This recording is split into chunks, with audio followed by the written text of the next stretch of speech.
Magic Time is the pursuer. It's Amenable in front from Magic Time. They'll fight it out. Amenable a half in front of Nick. Magic Time looms on the outside and went on by. Magic Time got up to beat Amenable.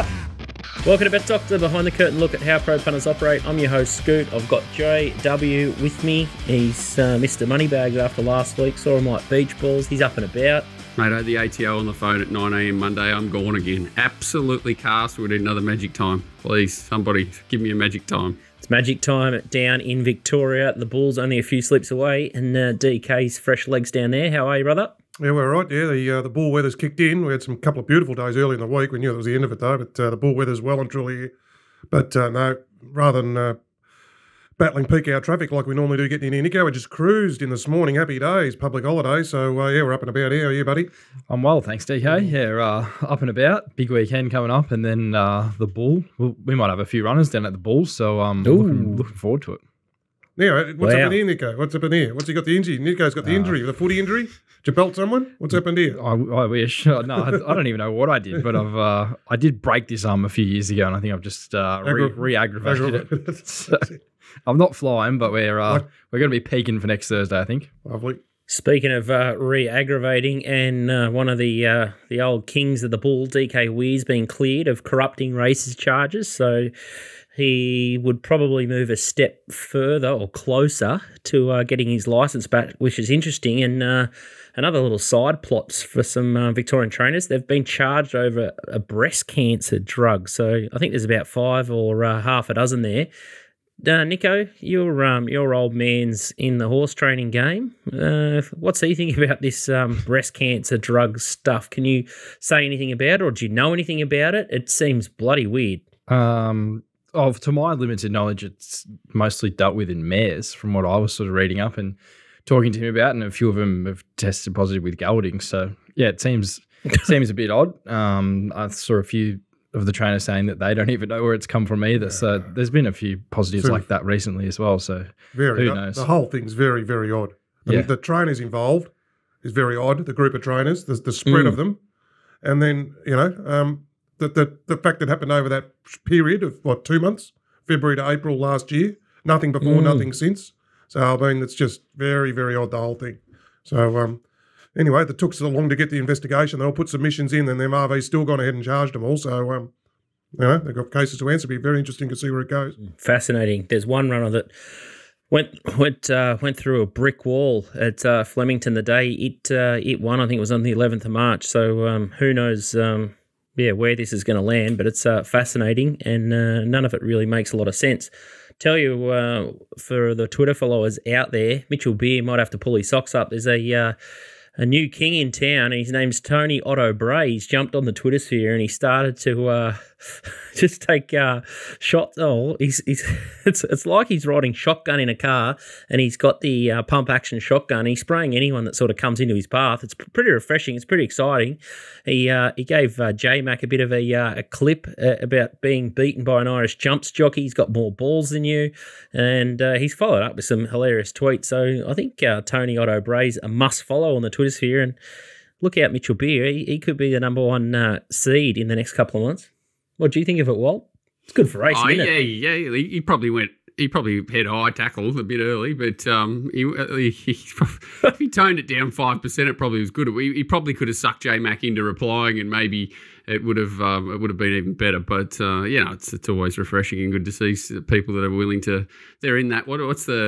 I can't remember the movie where you get to that level where you don't give a GAF, and he's obviously at that level. And I think we had that Stewart fella from America. He's obviously at that level last week, throwing a few body blows as well. So it's good to see these guys come out swinging every now and then. Surely it's not all him though. Surely he's waxing that account with someone else. Surely he's putting all the photos of Jenny's up, but the one with D. Yendall and the one with Elbow. I mean, and the teeing off, I don't know either. He's got a mate, or he's waxing it with someone, having a bit of fun with it, I think. He might be teaming up with MB. He might have all the Jenny horses next thing we see. He's too smart. Very refreshing anyway. Yeah, Navesh He's left Gold Coast track manager role. Someone wrote in and said, can we talk about this? And now he's going to become the racing and wagering manager for Racing New South Wales. So I actually want to interject here. I'm announcing I'm becoming the head neurosurgeon at the Gold Coast University Hospital. I'm giving up my job of a homeless bum, and I'm taking that on. Seems a weird one, isn't it? Knows all about grass, and now he's going to steer the ship for racing and wagering. Oversight. It just smells like they're trying to throw him a bone, and this was the only job available, so we'll plug you in there. It doesn't like, it is what it is. I don't even know what the role is. What is the role? But it just, if it didn't have wagering in there, everyone probably wouldn't even be kicking up. But it just feels like they've just plugged him into whatever was available. What would the wagering aspect be of someone like that? I mean, making sure the tote vans are in the right place on race day or something like that. Like, it's bookies hard to see. like that, coordinating the bookies, maybe something like I don't know. That's right. Yeah, I mean the role encompasses the tracks as well, which is his main thing. But they've just thrown it in there. Who was the previous bloke? I'd never heard of him either. Jamie. He looked James like Ross. he looked like a cartoon character. He looked like a little cartoon character. The eyebrows is about half the size of his head. And Rossi used to globetrot a bit and try and attract Japanese horses and horses overseas and just sort of oversee, I guess, racing administration stuff. So, no, he was a good fella, and I'm not sure what he's doing next, but good luck to him with that. But, off to Hong Kong, so that'd be perfect for him. But, look, I'm tipping at that sort of role. There'd be a few levels up that just would tell you what to do and how many bags full, sir. And I think Navesh will fit that role perfectly. He already knows what the regime's about. So I think it's just just sit there and look over Mike Wood's shoulder, probably. Anyway. It is what it is. I think there's a lot bigger issues in life for us than where Navesh rolls to. Yeah, but the plot thickens really with the Gold Coast track. So obviously there's still a big cloud over that. And it's interesting because you've got the Hollandale Stakes meeting, which is on the 11th of May, and then the first night meeting. They've put the brand new lights in there, and that's the 24th of May, so they're a month away. So it'd be interesting to see if they sort of roll ahead and how much sort of success they have with that. There's a poison chalice handling the tracks up there, isn't it? Gee whiz. What happened to Eagle Farm? Remember Mick Goody went up there, left Flemington went up there and disappeared off the face of the earth after that. And then now, wasn't there problems between Racing Queensland and the Gold Coast Turf Club or something about the tracks with the Gold Coast? And Navesh would have been stuck in the middle of that. So I think he might have thrown his hands in the air as well and said, leave me out. I'll head home. And my mate on Twitter, who I like to retweet his tweets and give him a bit of love. Pete Lawrence. Yeah, he's saying that they've just been overwatering the it's unconfirmed report, but he thinks that they've just been overwatering it. And if you saw the way Eagle Farm's been racing, it's very off fence at the moment. And a couple of people have said that there's fungus and there's they've killed the root system and there's big problems and don't really know how it's going to hold up for the winter carnival. But we'll see again this week with more racing there this Saturday. But we have had just a really wet, damp, sort of like mouldy type summer. It's been the problem. Like you get like Randwick, or we're talking Randwick 100 years ago, where like sand-based drainage, natural drainage. It's just built to absorb anything pretty much. You get rain on the day harder, but when you dig that up, you put artificial in, and they're obviously trying to drain it as quick as possible. It's obviously a pretty serious balancing act that it's either goes straight through and doesn't build the root system. Like, I'm not a genius with turf. I worked with the greenkeepers at Longreef for a while, but it's obviously not easy to build an artificial. You think Hong Kong, whoever did that, you'd just be heading up to talk to them as much as you could, wouldn't you? Like, they seem to be the ones who especially with our climate closest here, is the closest to, and they seem to the tracks just seem unbelievable there, don't they? And they've got the similar amount of racing, you'd have to say. Yeah. Regardless, it just seems that overwatering tracks in the lead up to a race day is where all the problems arise from. And again, I think it's the track managers are just forced to put this artificial give into the track via overwatering, and that creates problems, and that's probably why they couldn't complete the meeting last week. So, it's a complete mess, but a real big head scratcher, and we'll see it next week with Warrnambool, because Warrnambool's now come up a heavy 8, and they had that problem with getting through the meeting last time. And they've only got, 1 mil forecast every day, I think, for the next few days. But hopefully Warrnambool plays all right and they haven't ruined that track. But they don't even have sprinklers at Warrnambool, do they? They don't even bother. It's just natural. They do, trust me. Do they? Yeah, well, I've got a horse that needs it rock hard dry, so they definitely do. Yeah, So- well, you see that up here this week, you got Ballina was called off on Monday for Saturday. So all the tracks around this area are really under the pump, and whether they consolidate them or what. But even as you say, like imagine if they shut 4 or 5 of them, build a super track, let's call it the Gold Coast, and it's cactus after 2 meetings. What do you do then? So it's a bit of a nightmare, isn't it? It's just got a bit of a cloud seeding whiff about it. Oh, This government. you've got you've Tin had a foil. full injection. You've been the tin hat. You got it on too tight, mate. You got to loosen that tin hat up. I think it's easier to manage flood than drought, but that's a story for another day. Speaking of drought, poor old punter's pal Shane Philippic, he shut down. He thinks it's easier to retreat back on course, and he's pulled the pin there. So there's bookies are sort of dropping like flies. Hopefully there's some good news around the corner for a couple of jurisdictions, but it is tough going out there. But as soon as we get more information that we can sort of pass on, we will and we shall. Good news for next Tuesday, Wednesday, Thursday. We've got a Battle of the Bull happening here. There's a graphic on screen now. And thanks to our good friends at TopSport and Punting Form, we've got a 3-day tipping comp and there's $5,000 in cash prizes. So each day there's prizes. So if you're only free on one of the 3 days, you can play. And then we'll dish out the prizes on every closing day. And then if you can manage to stay in the fight for the first couple of days, your overall tally, if it's the highest at the end of day 3, you can win the $2,000 sort of jackpot prize. So it'll be worked out on I think TAB dividends, and it'll just be sort of hypothetically, if you had $1 on a runner, that'll be how it calculates. So if you have $1 at $5 on a horse that's $5, and it wins the first race, you'll be on $5, and your bank will just increase, and so on and so forth. So if it's $6, do you get $6? Yeah. Oh. And if it's odds and evens? Yeah. No, there's no odds and evens. But it's win only. And the good thing with this competition is the last 2 races, I think it's double points. So if you nail the last 2 legs on each day, you'll go really close. And if you can find a roughie, you can come back from the dead there, and it should be Can you throw all your one. winnings onto DK's multi-banker on the Sunday after the spool? Like, can you just throw it all on? Did well there last Sunday, DK. But great prize. So $1,000 cash every day, and then some punting form subs for second and third. So plenty of action there. It'll open the registration tomorrow, which is Friday, and then you can submit your tips from Monday and right up until about 10 o'clock on Tuesday morning. So yeah, make sure you get into that one, and there's further details to come on Monday with all the T's and C's. But free to enter, and mad not to have a crack and have a free swing. You'll be playing. Well, that'll be enough to get you doing form down at the Bull. Nah. You'll be playing. You can't help yourself. Nah. I would've Heavy thought so. tracks. Have you seen how many races are on the next 4 days? Like, my head's blowing off even thinking about it. I'll be cast for about a week after this weekend, and actually it's good. Like, you look at Brisbane and Adelaide. Mate, I was pumped for Adelaide. You want to clip that up? I was pumped for Adelaide. It's crazy how much racing there is this weekend. Oh, it makes a difference when you have a fill up the week before. Of course, you spring out of bed. Someone who's not sprung out of bed this week is poor old Donny. I saw his little video, and he's still a bit busted and bruised from Barassi. It was a bit big, the big Hope horse. he didn't follow the drift. Jeez, the drift was savage, wasn't it? Hope he didn't follow the drift. $2.30 out to $3.60, $4 for as CJ much just as you half like. carting outside the leader, and it wasn't pretty, was it? It was very ugly. He's going to bounce back, so hopefully he can find us a winner over the weekend. Walt, broadsiding, magic time.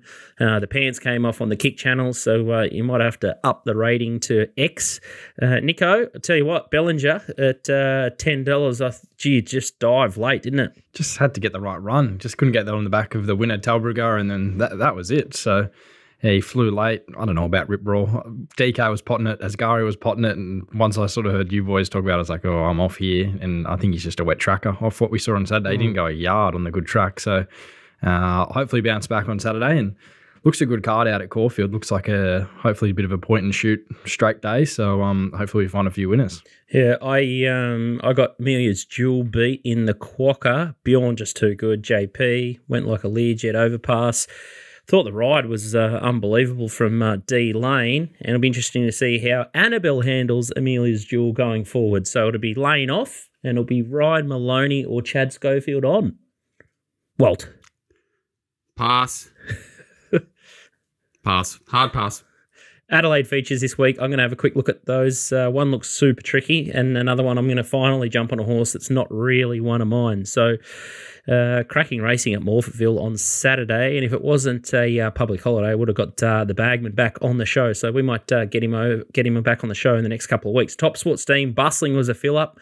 Off the map, Beesh in Peach, put it in a race. Easy as light, $2.60 into $1.80. So hopefully a few got that good push that we gave it last week, but looks a nice horse, that one. Yeah, Gate 1 was probably its danger, and then when the old stablemate, you worked it out that it was the one drawn 2, and it was a bit like the old wide runner at the Dogs with the red box getting the clear run through the first term, game over. But, that man, we talk about him a lot at the moment, Shin. Be Shin on. Be Shin on. Absolute beauty. Topsport.com.au is where you need to wager. They got Top Fluck, and the best thing about them is they're Australian-owned and operated. They support us, and they'll be supporting our betting tournaments that are coming up in Queensland for the Winter Carnival. So we've got some other good announcements there, and they're good enough to throw the cash up for the bull competition. So you may not to sign up with them, and they'll definitely look after you. Great customer service there at topsport.com.au. Weather is fine all tracks across Australia, or any ones that we're covering on this week's show. But the first one we're going to have a look at is Caulfield. It's Nico's time to shine here, and it's race 1, the Barrow-Stock Handicap 1200 metre race, and Buse is the favourite. It's been $3.60 to $3.10. Pure Paradise $5, $5.50 White Bear. Tiffany Valentine is $8.50. Veloci Caro $10. Thaler is $13. Bill the Boxer $14, and you're getting 20s or better the rest. Nico, Buse, Celine, Mick Price, Kent Jr. Yeah, just in the red colours coming widest here. Massive flashing light run on this effort. I know it was a slow early tempo, but gee, absolutely flew home. You come home quickest closing splits of the day, about 12.5 lengths above on punting form for his last 600 metres. I think he just simply got a bit too far back. He gave the leaders a bit too much of a head start over this distance range off the slow tempo, but his last 200 is very eye-catching. And I think second up, he probably should have won second up last campaign, so I'm taking out of that run, there's going to be no chance that he's flat. He's just sort of gone that last 600 metres, really. It was a bit like a barrow trial for him. Yeah. So I think second up, inside draw, there's every chance he can position closer. They took him back from the wide draw there. Hopefully he just stalks the speed, and we'll just need a bit of luck. I was a bit surprised he was the price he was. I thought there might be a few more people all over this horse, and the early snipers might have got a hold of it. But I think $3 is pretty reasonable on a card where there looks a few nice bets in that sort of price range, but there just doesn't look any dangers here. Like White Bear is the second market. He ran straight past it. He was going straight past it. So yeah. I couldn't really find anything to beat him. So I think if he doesn't win, he'll probably be because of bad luck. So hopefully he just gets a bit of luck from the draw, and Celine produces him late, and he rips home like he did last start. Yeah, no, I just couldn't. I looked at him and said, geez, what can beat him? Looked at the next couple and said, gee whiz, I'm like you. I thought anything $3 north of $3 is very good value. I mean, so he did. I remember I was disappointed in him getting beat. So he won did the same thing. Well, he ran really well fresh, booming win fresh last prep. Then he went around odds on, very short, and got beat. And I was a little bit disappointed. I said, oh, geez, he's got beat at the shorties. He a bit chinky, this horse. But it was What a Deal who beat him. And What a Deal's a handy horse. He beat Von Hawk at the Carnival. Von Hawk beats Amenable. I mean, it's good form, better than this grade. So that all ties in nice. And he did reel off best sectionals of the day that day. What a Deal to beat him, you know. So, Celine just parks behind him. He's got to turn a foot. Looks White Bear. I mean, ran straight past White Bear here, and it's this horse is upwards into its prep. So, no, I normally look for a way against these Victorian horses named after footballers because most of them are legless, but this one actually goes all right. Can't argue with any of that. So let's go to Caulfield race 5, and it's a 2,000 metre race. It's the Avenel Equine Hospital VOBIS Gold Heath, and Berkeley Square or Berkeley Square is the favourite here, $2.30. Regal Asmon $3.90. Magnus Spin $7. Let's Be Frank Baby $7. Coco $10. Chihuly is $16 in from 21. Then you've got Tycoon Beck $16 and $26 or better the rest. Bit of a sick watch for the Berkeley Square backers last start in the lime green, well back in the field, Nico. Yeah, well, this should have won. He's held up here. I think 4 of the 2 is 6 fast of the race, and then he comes home the quickest the last 200. He just had nowhere to get out. Was quite a fast run race, and a few of these horses probably didn't run up to their absolute best in the Mornington Cup, but I think him being 3 weeks between runs and he probably hasn't had to do as much as a few of the other horses. I would have thought if he had got out, he would have won. It could have been a bit more of a gut buster than him going to the line, relatively untested in the straight. So I think with him having that run, he should be cherry ripe for Saturday, second go at 2,000 metres. He is a bit of a horse that hasn't been the punter's friend, but... Are you married to him, though, Nico? Aren't you? No. I dropped off after probably second up last campaign. But I'm so far behind on this horse, I tell you. Especially from that last prep. He looks to be going better this prep, but I'm so far behind on this horse. I think you just got to take him unless off face you've value. been laying it. I think everyone is. Like his last two runs, the ratings he's produced in those two runs, like Regal Asmon and a few others, are going to have to improve to beat him. He is a horse that needs a little bit of luck, but Luke Curry's had a few recent rides on the horse and he knows him well. And I don't think he's struck a race that's this winnable. Like you look through his recent form, like the Easter Cup, that's a strong race. He bumped into Young Werther. At Tissue, he was very unlucky in the Blamey. He hasn't won for a while and he's definitely not going to be the horse that a few people thought. Like everyone thought he might be a Caulfield Cup horse after he's running the Vars, but I think this is well within his grasp, and I'm happy to bet up. If he doesn't win on Saturday, he's probably got absolute life, but I just couldn't find anything to beat him. Should just park him behind this. It's probably midfield. There looks a good tempo, and I'm happy he's probably not going to be flat out of that run because he didn't do a whole lot late. So I was pretty keen. I thought he was the best of the day, and just happy to take him off his recent form. Wow, the balls of steel, Nico. But I agree. They're a great sign of life. He definitely showed enough to say that he could be back, might be back. And if you haven't done your absolute chiminder on him, and you're a first-time Berkeley Square or Berkeley Square or whatever his name is, punter, you could probably back him this time and then never again. Well, it's a question of price. I'd need better than 250 or 240. But what beats him? Regal Asmon's, it's going good, isn't it? It's going all right. Those two unlucky runs, and it comes and wins. Let's be frank, baby's getting up to its right trip. It's at 63 kilos the other day. It had a bit of a barrier trial itself. J Mott didn't knock it around second up. It's a couple. Yeah, I just thought, 2 to 1 to get me, but yeah, you might get it. There might be a few punters thinking the same, and if you're happy to lay him at 220, you might get 260 maybe. That's what I'd be sort of hoping for, but I'd still be happy to chime in anything over even money. I think he'll just win, so I'm happy playing there. Yeah, I think he'll still need a decent ride to win. I don't think he's completely over the line, but he's definitely going better, it seems. Some old school bookies, I'm sure, in the Betfair lay column will have a bit of a piece of him too. They won't be able to help themselves at the shorts to lay him, given he has been known to indulge in a saucer of milk. Let's have a look at a quick one without notice. It's Caulfield Race 8. It's the Showdown. It's worth a squillion. More of a question of will the horse run 1,200 metres. And it's the favourite here, Bold Bastille, $1.60. Lincolnshire, $7. Cosmic Ride, $11. Link Food, $13. And then Gel Horn, $16. And then you're getting 20s or better the rest. I'm not sure if I'd take $1.60 Bold Bastille to run 1,200. The horse has been up a long time, looking really good over shorter trips.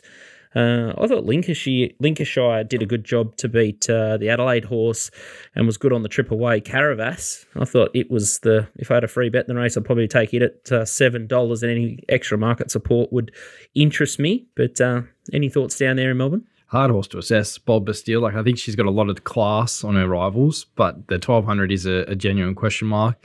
I don't know, I haven't treated her very well. I was with her on debut and thought she was going to go on to be one of the better 2-year-olds, and then I started potting her, and I've just got her completely wrong. So I'll probably pot her again on Saturday and she'll win. So that's about how I've handled her. But I think it probably will be a fast run race. Like this is massive prize money for a few horses that could dead set be benchmarked 58 or 64 horses in the future. They just have to throw up the stumps, don't they, a lot of these? Yeah, I think $1.60, she has to drift. I think you get better. It doesn't look like a deep race, though, which is the worry. This could be the day they've got they're going to ride it back. They might ride Bold Bastille back here and she might just jump out of the ground. Think? No. Isn't that the horse that they blew up, that it led first up, and that was what cost it the race? Yeah, but I don't think it was right. It was off a setback that time. Nico gave us the grouse mail. That's right. Gave us the absolute A1. Anyway, that's the look at the Caulfield races on Saturday. So Bewes in race 1, Berkeley Square, Last Chance Saloon, race 5, and then a little bit of a query on Bold Bastille running at the strong 1,200 metres. Walt up at Rosehill, Yes, they have watered the track. How will it play? Not sure. No, they haven't. Have they? Hey? You serious? Well, what is it? It's like a soft, what is it, soft Can't 6 water or the track. soft 5? What Don't have they G done? me up. I'm checking this. I don't believe you. Anyway, the first race we're going to have a look at is Rosehill Race 1. It is was a soft 6 last night, a soft 5. Who knows what we'll get on Saturday? It's the ATC Bookmakers Recognition Day, which is good to see. It's a 1,100 metre race, and Seascape's a favourite here, $2.50. Ikasara, $6.50. Point and Shoot, $6.50. Rantan, $8.50. Diddle Dumpling, $10. Pisces, $11. President, $15. And much better the rest. The replay we're going to have a look at here is a horse called Rantan in the orange. I think It's not the one running off the track. Nico, Donnie, and myself backed this as a Little Birdie syndicate bet. Yeah, so it trialled really well. 900 was the worry. Timmy absolutely carved it, reverse parked it at the sort of 600 metre mark, and very, very hard to do that over 900 and win. It was pretty even tempo, and the winner I actually thought might be a risk yesterday because it had such a good run here and couldn't hold off Rantan, but it came out and won quite well yesterday at Newcastle in just an average race, but still that's a good thing, and it's very hard to overcome sort of rearward positions in 900 metres, and as I said, sort of Timmy even put his hand up and said he reverse parked it at the wrong time and made a mistake, and the horse was good enough to overcome it. Sort of out to 1100 I think is a positive, always a little bit wary of that sort of jump in trip, but this horse in particular I think was more of a risk over 9 than it is over 11. Draws 2, Joshy with his tail in the air after overpass is always a good thing. And most of the other runners in this race are drawn very awkwardly, so they've got to either have to work in the run or need a bit of luck, whereas this horse should just jump into the first 3, 4, 5, and if it shows that similar turn of foot there, I think it'll run extraordinarily well.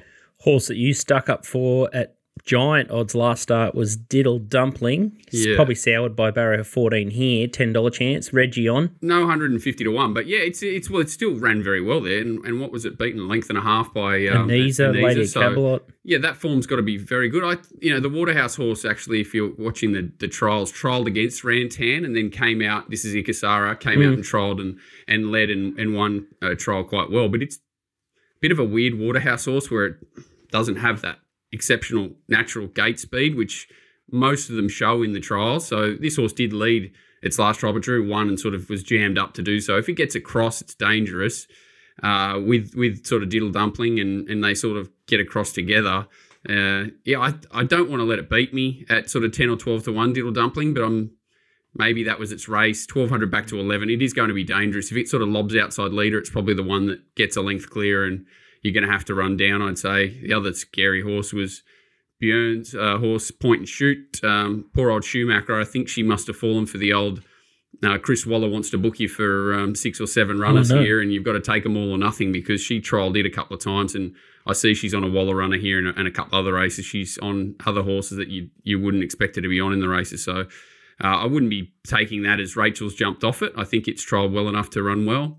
That was about the race. That those two first starters, Diddle Dumpling and Rantan. I just thought Rantan was actually. Talk about the favourite. I thought the favourite would be 20 to 1, sort of at least 10 to 1 plus. 1 by 5 lengths at Gosford on debut on a wet track, but it was a putrid race. Nothing in the times there or whatever. It was 10 to 1. There was no money for it. I think it was just a bit of an act of God. It's 250. I'd be surprised if it starts favourite, to be honest. And I think it's still a clear favourite. I honestly don't see how it can win, and I don't say that much about. Lay of the day, Seascape, $2.50 very, early. very short, yeah. Beautiful. So we're playing Rantan each way. Race 1, number 11, Rantan for Ronnie Quinton. So $8.50. I'm sure that price will shift significantly if Walt is tipping it. Race 8 is the next one. It's the Vale Lonhro Handicap over 1,500 metres, and this looks like a bit of a reschedule race from last week. I Know a Star's favourite, 420 into 340. Waterford, $7. Lions Raw, 8. Bethencourt, $8.50. Grabini, $10. St Lawrence, 10. Riazan, $12.13. Amakura, she's back from the wilderness. And Foniska, $15. Pesto, $16. Interesting little race here with a couple of handy horses resuming. Any thoughts here? Well, it was basically we were trying to find a second race to do, weren't we? And it's weird. They're not terrible races. They just look impossible, and there is a difference.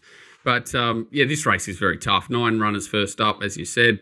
Lions Roar. So Lions Roar, Amakura, Kukaracha, probably horses that are looking for further, ideally. So they're, going to be under the pump and need a lot to go their way, you would think. Then you sort of got middle distance horses, Grabini, Waterford, Ryzan, maybe. It took a bit of racing last time in, but maybe this time through won't take as much. It was coming back from Singapore, I think. They're a little bit more dangerous because they're, specialists around this sort of distance, but they're probably resuming the 1,500.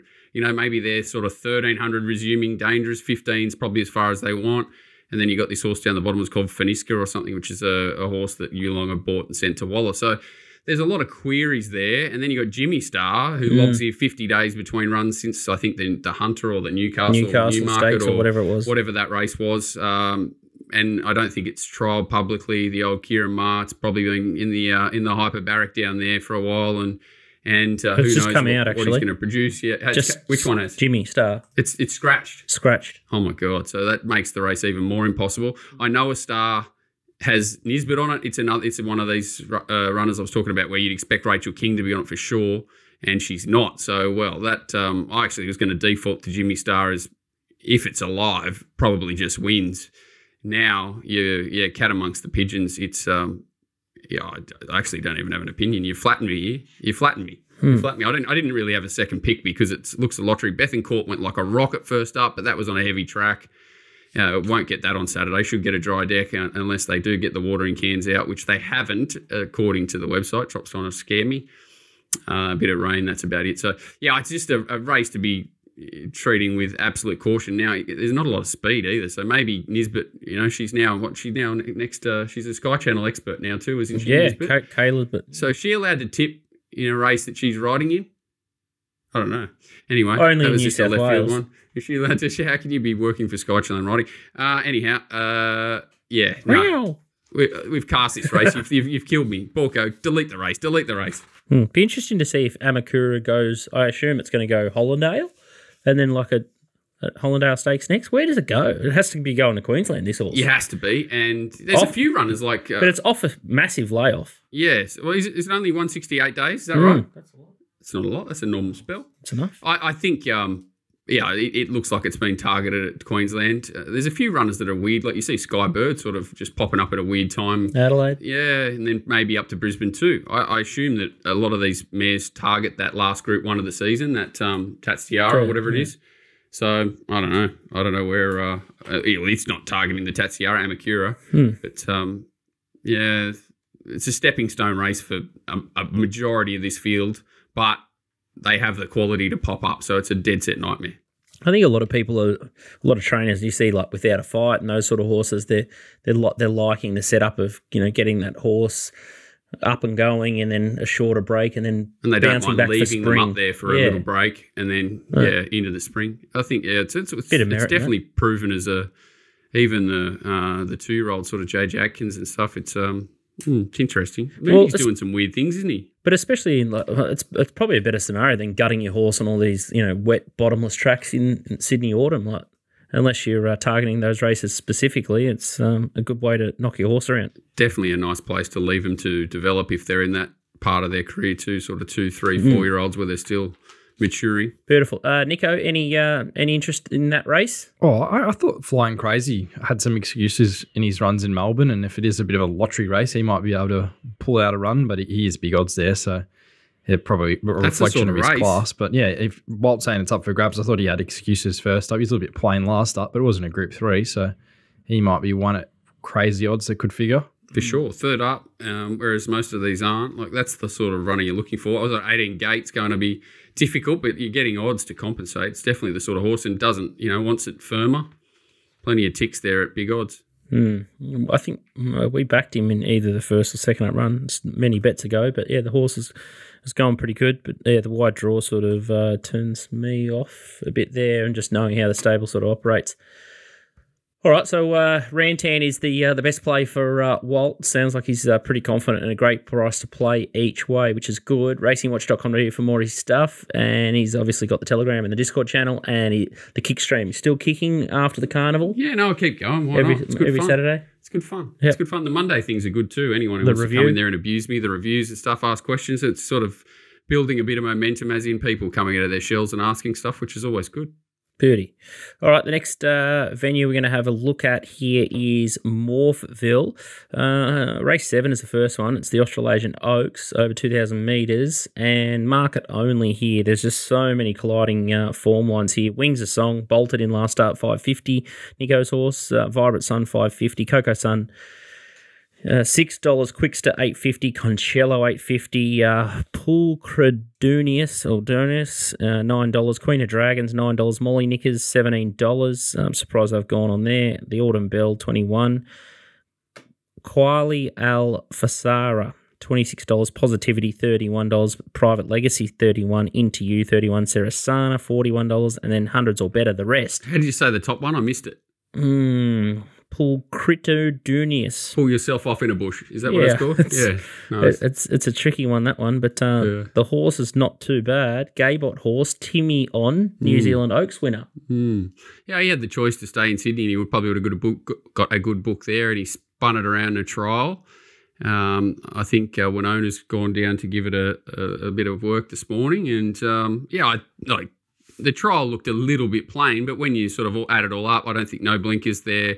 And certainly a horse that wants ground. The trial was probably better than it looked. And it's a good deep race, isn't it? Like Windsor Song. It's come up a bit stronger than I thought, to be honest. I sort of thought Coco Sun would bounce out of that Bendigo run. I think it's just a new horse this time. But once I saw the depth of the field, I sort of lost my chubby for a horse like that. Even it's been $8.50 into $6. I've taken none of it.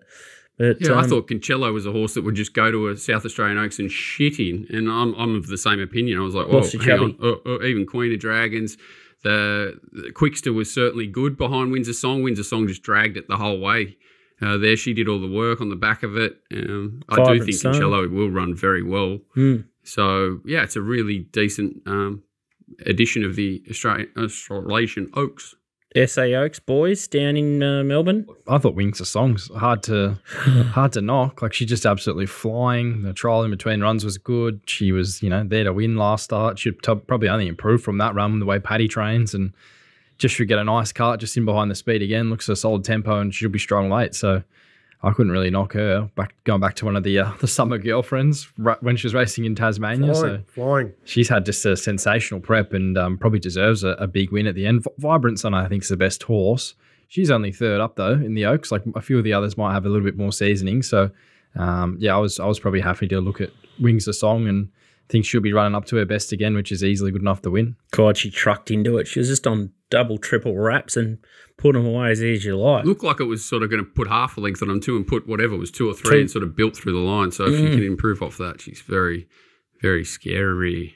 I think this will be a truly run race. So with her, Nico, she's going to get it, and there's a bit of a question mark on horses like Vibrant Sun and Coco Sun. You'd think they'd be suited stepping up in trip, but maybe it'll find them out depending on how fast they go. And old Timoth on the Gaybot New Zealand Oaks winner. Maybe they're punching. It's a quaddie leg. It's definitely a quaddie leg race, and has graded me up to no end. So hopefully we've found a couple of winning chances for you there, and you can unpick the puzzle a little bit more. Morphettville Race 8 is the next one. It's a Group 1 Robert Sangster, and this race is an absolute beauty. Estriella is favourite here, 320 into 280. I Am Me 550, Zapateo 750, Benedetta 750, Passive Aggressive 10, Stretton Angel $11, Roots $13, Learning to Fly, Waltz Little Love Child there $16 in from 18. Then you got Climbing Star 21, Waltz on by 41, Snap 51.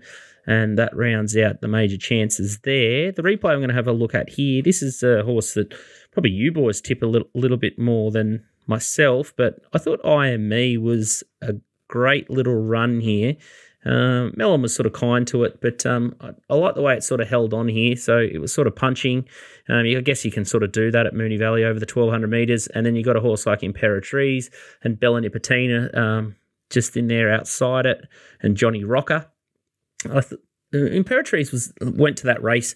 She was third up, so she had a massive fitness edge, and I Am Me does well to sort of box on there and only be beaten sort of 2 lengths.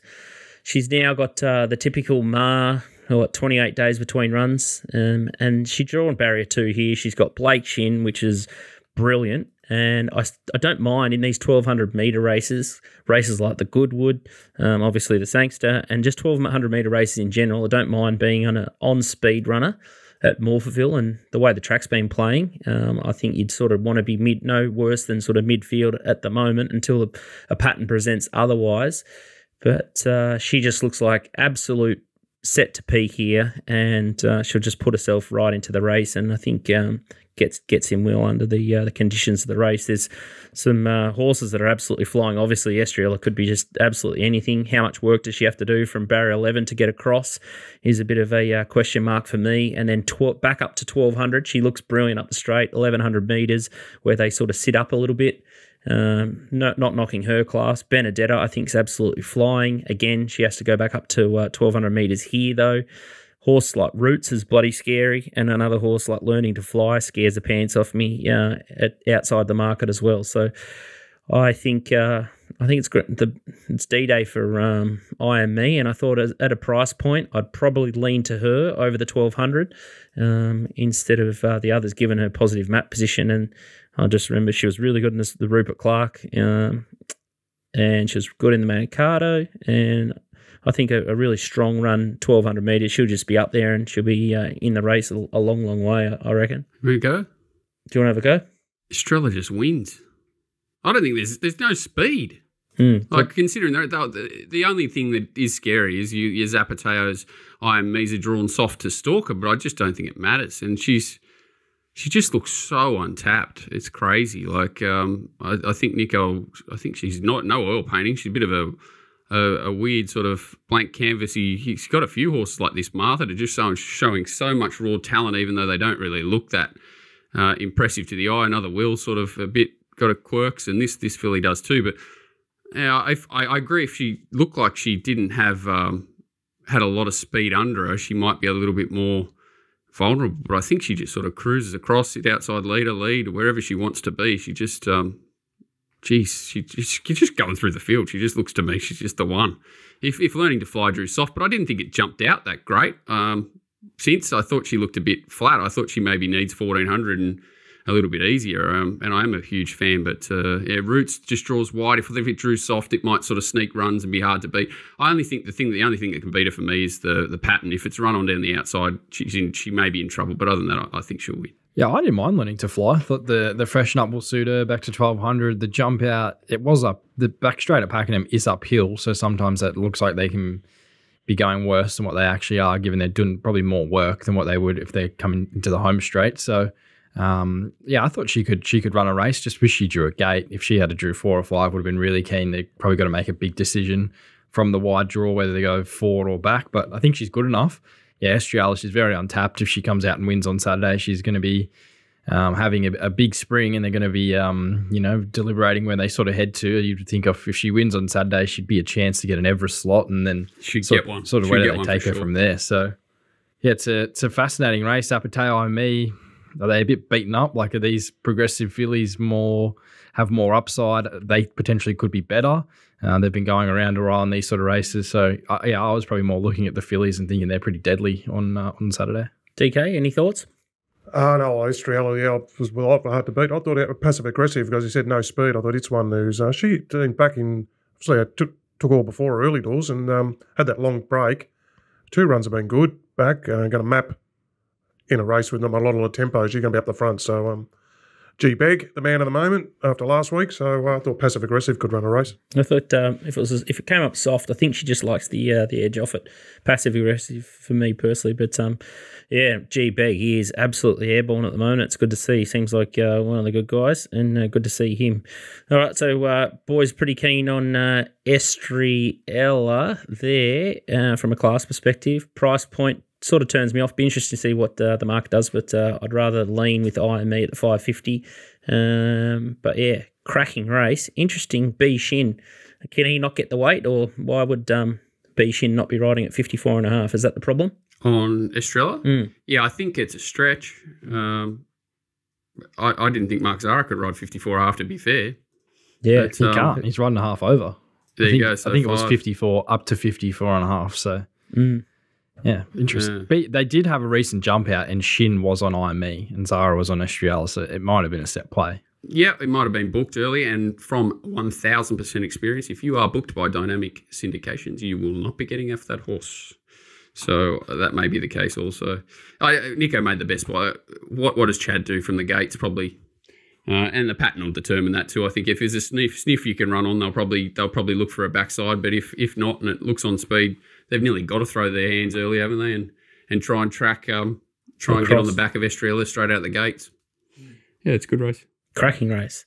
Very strong. So they've done a good job, SA Racing, to get the carnival back up and going. So good to see. Puntingform.com.au is how I do the form, and these boys are supporting second and third prizes over the Bull Carnival. So if you want to have a dabble at Punting Form, go into the free competition and you can get a free Pro Form sub if you run a slot on any of the days of the Warrnambool Carnival, and then overall. So a few Punting Form form guide prices, so definitely worth checking out. Some good value, almost $5,000 worth of prizes donated from Punting Form, which is brilliant stuff. Time for poor old Donny licking his wounds after last weekend. He absolutely launched Barassi, and it's knocked him around a bit. It's been a tough week after the Moral at Brisbane got absolutely rolled. We got one tomorrow, Tamworth Cup. Gringotts sets up well, race 7 Tamworth. Comes out of a strong win sitting wide at Rosehill. Looks like it goes to a bit of an easier race here, so draws mid to wide, which will suit. I think with $3, $3.30 looks a nice bet. Good luck. Gringotts for Donny's Agots. Yeah, I did see one of your little tweets through the week. Gringotts was quadruple, or how many times did he nominate? He was in Brisbane, Adelaide. Was it Adelaide? Brisbane, Adelaide, Sydney, Tamworth. Yeah. I don't think I've ever seen that before. So he's not 4 different states, but very close. Is he definitely going to Tamworth? I assume so. He's the only one he's got a rider on. I think he's not. I think he might have accepted in Brisbane, but no rider. He's got A. Morgan. Looks a perfect race. I agreed with Donny. I'd be surprised if it didn't start shorter. The only danger to me looked overriding. There's another horse in the betting there of Lee's that ran in the midway final. One of those Willinga horses with Equicast on it. It's like $5, so I'd expect it to double its price. And I think Gringotts will go very, very close, overriding the only threat for mine. Finally matured, I think, Gringotts. Geez, it was a good win. If it repeats that first up run, that was just pretty crazy, isn't it? Yeah, because it didn't look that sort of horse last prep, and and it knocked up too. I think it ran a really strong sort of 8 to the 2, and then did get tired. So what is it? The 4 weeks between runs, something should be absolutely ideal. I do like that sort of setup. J Mac off, Ashley Morgan on. A. Morgan he's the J Mac of Tamworth, they say. Do they? Well, he does. He's a very strongly opinion. No, he's all right. He'll be fine. He's going okay at the moment. He looks like he's riding well. Good on him. Good luck, Ashley. You do a great job. Tony Otto-Bray would probably lean Ashley Morgan over J-Mac as well. He does. He was the one who told me, actually. I didn't want to give him up. It's why he calls him that. Yeah. I did. He calls him the Bates of the Tamworth. I did love the Otto Bray drive by. Someone tweeted in, or I don't know, it was in one of the threads somewhere. He basically said that J-Mac will never ride for me. He literally said that. I couldn't believe it. It's a weird statement. It's really a weird one to just. Don't know whether he's rubbed him the wrong way at some point or refused to ride it or something like that. And he's just like, that's what a lot of those owners, when you refuse to ride your horse, that's the worst thing you can do. It's not like it's worse than carving it.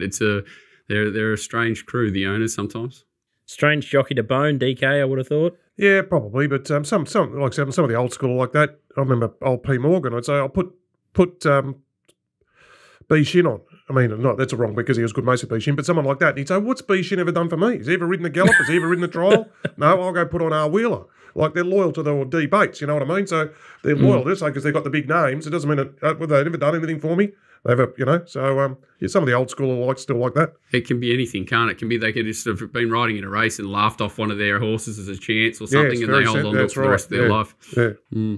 Very sensitive. Oh, just it's weird. It's just the one word can rub them the wrong way, but you do the wrong thing, throw your hands up, they absorb anything. But is what it is. You'd have a pretty short list, a hot list of people that you rubbed the wrong way in your time as a jockey manager. As a jockey manager, I was always told they all come back, right? That's what they say. So don't ever take anything personally, because no matter what happens, they all come back. One bloke, Jason Addard, give him full credit. He was right. One of those Reby horses, he used to have all those horses, and he wanted to book Tim for the Hawkesbury Cup. It was like 5 weeks out. I said, mate, I've got to wait to see if Gay's got anything go there. Of course, 3 weeks out, something go, and he never, ever took a call ever again. He just completely put the line through me, and I don't think he's ever put the boys on ever, and this is like 4, 5, 6 years later. Full credit to him, mate. He dies with the sword. Yeah, I love that. I hope to shake Full his respect. hand one day and say, mate, you Well are the done. best. Yeah, I do like that. TopSport Steam is the next one. Bustling, as we said last week, $2.60 and $1.80. That was the easiest watch of the weekend last weekend. Hopefully they can steer you into winning here. This is Nico's cash here. Race 1 at Caulfield, number 3, Buse, $7.50 at $3.60. Off it goes into $3.10 at TopSport. Walt, you can take the next one. Morphettville, race 7, number 1. Pull Pull yourself off in the bush. Yeah. $309. Well, I don't know.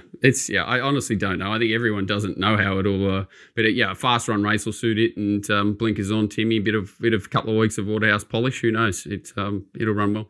I hate horses. They're so tricky to read. That's crazy. Changing stables and whatever. Yeah. Don't like it. This is my bet. Race 8, number 2. I Am Me, $406. Beauty. I'm set. So Tristan will just bet that back at the $9 on race day and Express and out. have it around. Go for a free bet. Maps well. Hopefully the 3-year-old filly has come to the end of a prep, so fingers crossed. Rosehill race 3, number 8 is the next one. Perfect play, $150 at $14. I did see that in your run sheet and just ran out of time. I've actually never heard of the horse, so I'm assuming that it's a Highway Midway.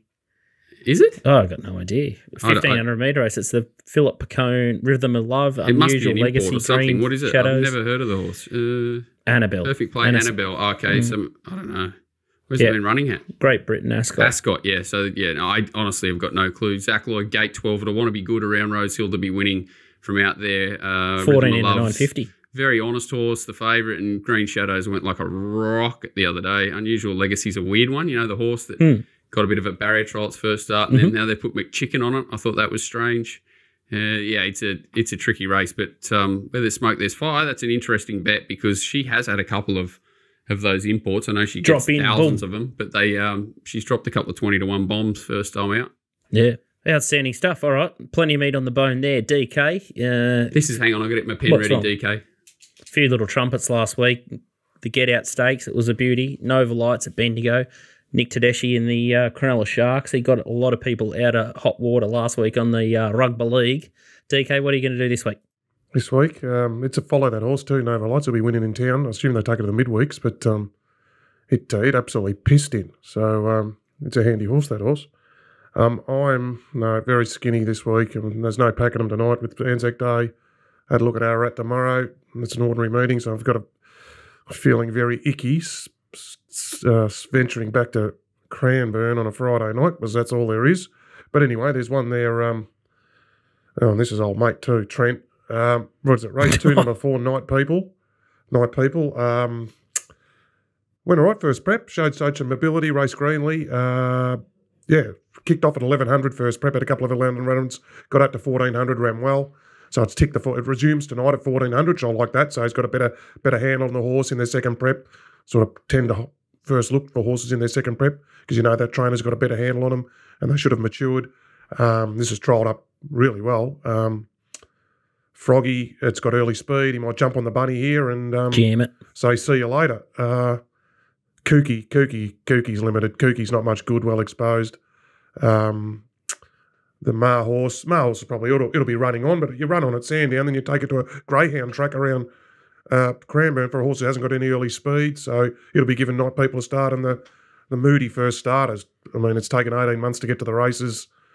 One heavy trial, one synthetic trial, kicking off at 1,400. Look, it's barrier one. I'll probably sit in the box seat or something, but I'd be disappointed if Night People couldn't hold it off. So as I think Froggy might just jump on the bunny around Cranbourne on its home deck, could return an improved horse, and yes, Night People, Scoot, Night People. All right. It's like me fighting Waller, isn't it? That's it. You know it hurts. You've still got true grit teeth that you're and it'll tipping. get beaten. I'll say never, ever, ever again, and then in a few weeks' time there might be another one pop up. As you said. Agonising game. All right, outstanding stuff, Nico. How long are you out with the wrist or the hand there? No, back this Saturday. So we wow, we got a big game on Saturday Painkiller? actually. So hopefully we're up and about there, and then off to the Bull for. I think we probably have Think and Fly in the Cup on Thursday, and maybe a run on Wednesday as well. So hopefully we can get a winner down there. It's always hard to beat the locals, but Think and Fly's flying, so give him strength in the cup. All right, stay tuned with the Little Birdie TV handle. In the Discord chat, we'll be dropping a couple of sets to help people along with the tipping contest. So, can I throw all my money on Think and Fly? I tell you what, it nearly got the chocolates at bloody Mornington or wherever they were last week. That was a sick hour. Crikey. Think and Fly into Ballinger. What a caper. Yeah, it's a sick game sometimes. But pray minimal rain and hopefully the track manager isn't overwatering. Britannicus will run the race of his life on Tuesday, so can't wait for that clash. Big Britannicus and Stern Idol going toe-to-toe in the Briley. Can't wait for that one, so it should be good. Good. BC going down there, collect the trophy again, is he?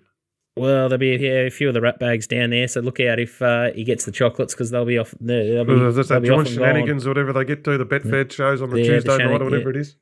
Try and weasel your way in there. It'd be good going, but thank Christ I'm not going. I'm just going to hide up here at the Gold Coast and try and bet my brains out and try and win this competition. So I'll be disappointed if I don't see your name in there, DK. And I'm sure the Noonan boys will be in there. I'll be trying to win the 1,000. I won't be in it, but I might be in it under a bowler.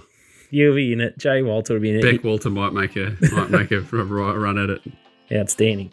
All right, stay tuned for the tipping contest. Bring on the bull, and hopefully you guys have a feel up this weekend in the punt. We'll see you next week.